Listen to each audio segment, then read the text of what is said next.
amoy yun? Ako ba? Amoy baby powder? Ako yata. Allergic ako. Sorry, miss. Lalayo na ako. Ay, hindi. Hindi, ayos lang. Naalala ko lang kasi yung maming ko eh. Lagi niya ako nilalagyan ng baby powder tuwing pinagpapawisan ako. Siguro, baby ka ng mama mo, no? Uy, hindi ah. My body, my rules. Oo. Miss, yan lang ba yung sira?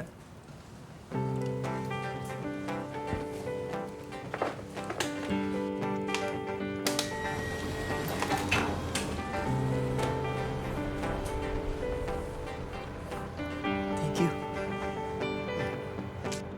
Grabe ah. Wala ka talagang hindi kayang ayusin na yan, no? Napaandar mo yun? Para ba yan, sir? 5K lang naman. Ha? Mahal naman, oh. 5K. 5K electric. 300 lang, boss. Uy! Hindi ang korupsyon naman yan.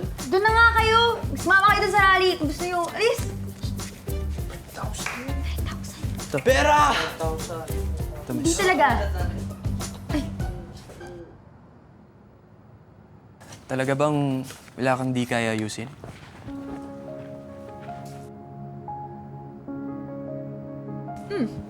Bakit? May motor yung kapatid ko. Daming sira. Recommend sana kita sa kanya. Game?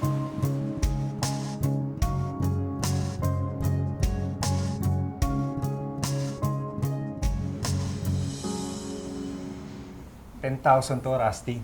Rare print. 5 na lang. Grabe ka naman mabarat. Hindi, sige, ganito na lang. Mag-flip coin na lang tayo. Kapag heads, bigay mo sa akin yan ng 5. Kapag tails, bayaran kita ng 8. Ano, G? Sige, G. Sige. Oh, heads. Ano? Ano pa yan? 5, ha? Ay, nako. 5. Salamat, ha? Alam mo, di ko pala nasabi sa'yo. Swerte ako sa mga pustahan, eh. Sige, una na ako. Baka mautakan na naman ako eh. Sige, ingat.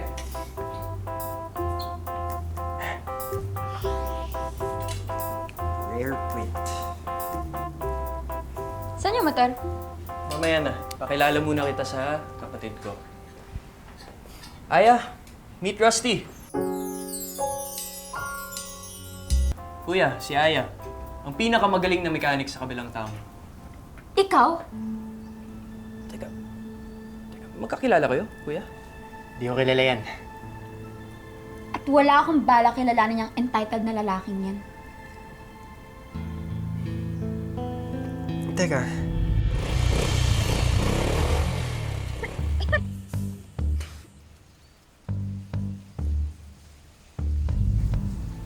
Ikaw ba yung... Ikaw ba yung babaeng harang ng harang doon sa tambucho ko? Ganda ka pala kapag malinis. Yago, ilayo mo nga sa akin yung babaeng yan. Susunugin ako niyan eh. Teka, ano bang issue niyo? Ha? Itong magaling mong kapatid, binugahan ako ng polluted na usok ng bulok niyang motor. Tapos iniwan ako sa kalsada.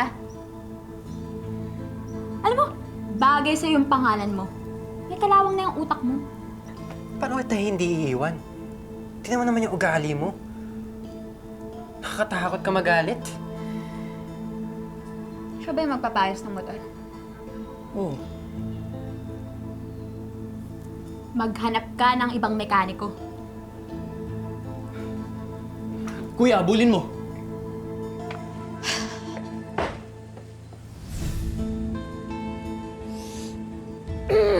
Pride mo, motor mo. Sige na, bilisan mo na, abulin mo na. Aya. Ayos. Sorry na, sige na. Ayusin mo na yung motor ko. Name the price. Bahala ka sa buhay mo. Aya. 100,000 all in. Sa 100K? May malinis akong 30K na mechanics rate. Marerestore ko yung motor ni Dadudes. Tapos, may dadagdag ko pa itong mga bagong project sa portfolio ko. Para maging scholar ako ng automotive engineering. Sobra-sobra yan, ha? May sentimental value lang talaga motor ko. Seryoso ka? Oh, 100,000? G!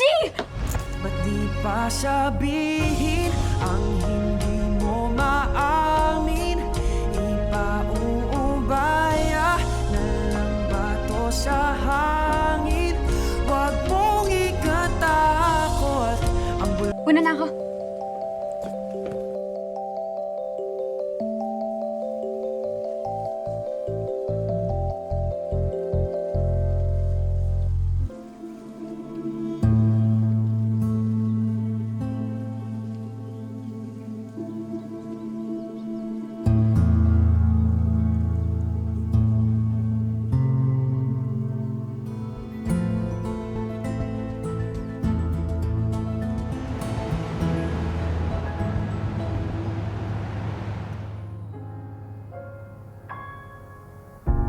Di pa ba sapat ang sakit at lahat na hindi ko ipararanas sa'yo?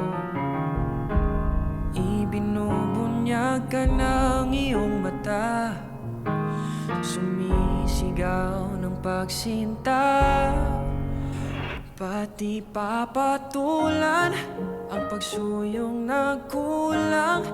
Tayong umaasa, hilag at kanluran. Ikaw ang hantungan at bilang kanlungan mo, ako ang sasangip sa'yo.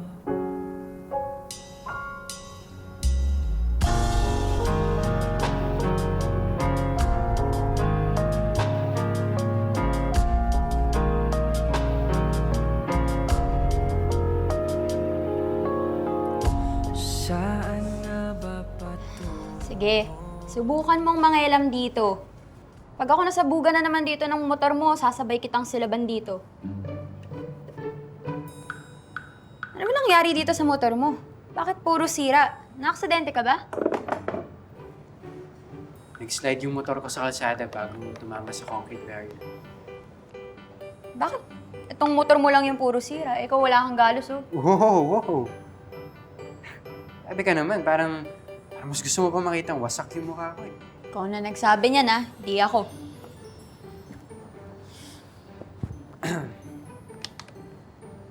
Napasama din yung tama ko. Pero it's been months, kaya healed na rin.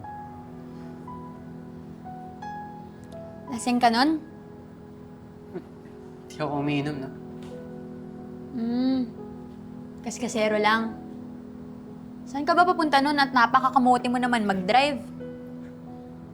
Miss, motor ko ba hindi na-diagnose mo o ako? Free service ba yung therapy session mo? O sige, ayusin mo tong motor mo mag-isa. Relax lang, miss. Pasensya na, masanay ka na sa akin eh. So, may pagka-prank ka kasi ako. Ayoko kasi ng paligoy-ligoy. Ako, ayoko yung nambubuisat habang nagtatrabaho. Sorry na. Ihuhulog ko tong motor mo sa pool nyo. Shake hands na lang para usapang lalaki tayo.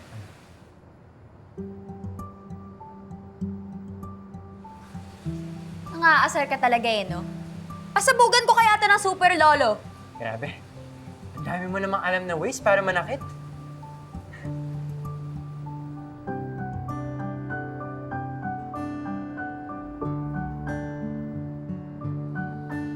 Aray! Aray! Sakit. Ano yun? Static electricity. Nakadikit ka kanina sa bakal eh. Simple physics. Specifically, electrostatics. Uwe. Yun lang yun? Walang spark? Tayong dalawa? Lakas mang asar ng mokong na to. Kaya yata 2D intimidated sa akin. Puro kalokohan ang alam. Pero, in fairness, ganda ng smile. Kung bagsak ko kaya tong dumbbell dyan sa motor mo. Walang spark. Kuryentehin kita dyan eh. Alam mo, miss, Ang morbid mo talaga eh, no? In fairness, aliw pa. Ano nga ba yung spark na yun? Hayes! Erase! Layo ng presko, alaskador at happy-go-lucky na tong sa ideal guy ko. Bro! Tumawag yung ospital. May update si Doc sa'yo about sa kondisyon ni... Yago, ikaw na bahala dito. Miss Sungit, pakitapos na. Wow, demanding! Akala niya nabili niya yung kaluluwa ko sa 100,000. Aya. Thank you sa pagtanggap ng deal Madalas na rin kitang makikita. Ano? No, like, what I mean is, mahilig kasi ako manood ng mga gumagawa ng motor.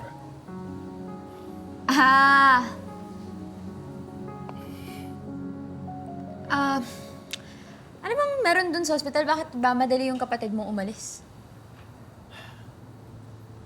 Yung girlfriend ni Rusty. Si Liza. Mag-iisang buwan na rin comatose. Road accident.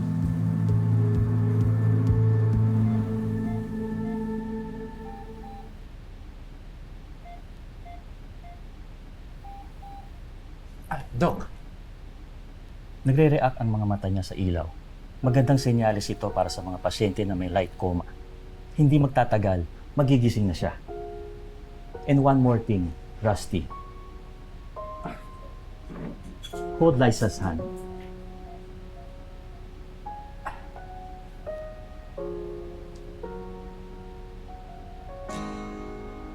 Liza, si Rusty po.